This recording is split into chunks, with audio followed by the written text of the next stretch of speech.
భార్యాభర్తలు ఇద్దరికి విడాకులైన తర్వాత భార్య దగ్గర కూతురు ఉందనుకోండి, ఆ కూతురు పెద్దదైన తర్వాత ఆ అమ్మాయి పెళ్లి వయసుకు వచ్చింది, తండ్రి నేను ఆల్రెడీ విడాకులు ఇచ్చేసాను, ఇంక ఇన్ని రోజులు అయిపోయింది కదా, నాకు ఆ పెళ్లితో నాకేం సంబంధం, నేను చెయ్యను పెళ్ళి అనే సందర్భాలు ఉన్నాయా? దీనికంటే ఏమైనా సపరేట్ లా ఉందా? ఆ కూతురికి ఎలా న్యాయం జరుగుతుంది మేడం?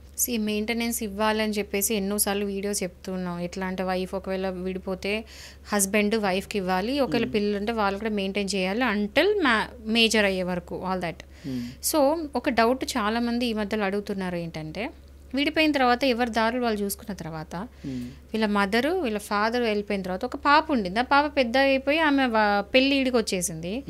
సో ఇప్పుడు ఓన్లీ మదర్ మీదనే ఆ రెస్పాన్సిబిలిటీ ఉండదు, ఈవెన్ ఫాదర్ మీద కూడా రెస్పాన్సిబిలిటీ ఉంటుంది. పెళ్ళికి అయ్యే ఖర్చులు ఫాదర్ కూడా పెట్టాల్సిందే అని చెప్పేసి ఒక కేసు ఫైల్ అయింది.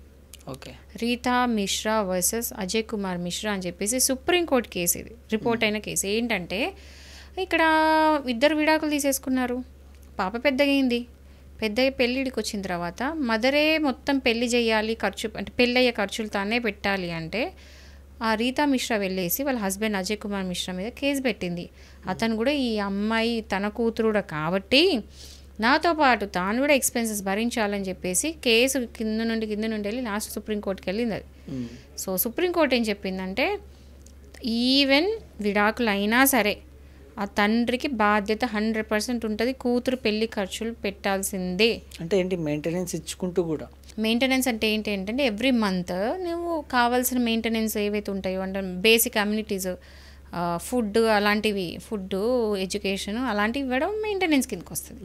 బట్ పర్టికులర్లీ పెళ్ళి ఎక్స్పెన్సెస్ గురించి ఎప్పుడు మాట్లాడుకోలేదు. సో పెళ్ళి ఎక్స్పెన్సెస్ కూడా తండ్రి భరించాల్సిందే అని చెప్పేసి కోర్టు ఈ కేసులో ఈ తీర్పు అనేది ఇచ్చింది. సో ఎవరైనా సరే ఇట్లాంటిది కనుక ఫేస్ చేస్తే ఈ కేసు రిఫరెన్స్ కేసులా యూజ్ చేసుకొని మీరు కేసు అనేది పెట్టుకోవచ్చు కోర్టులలో. ఓకే.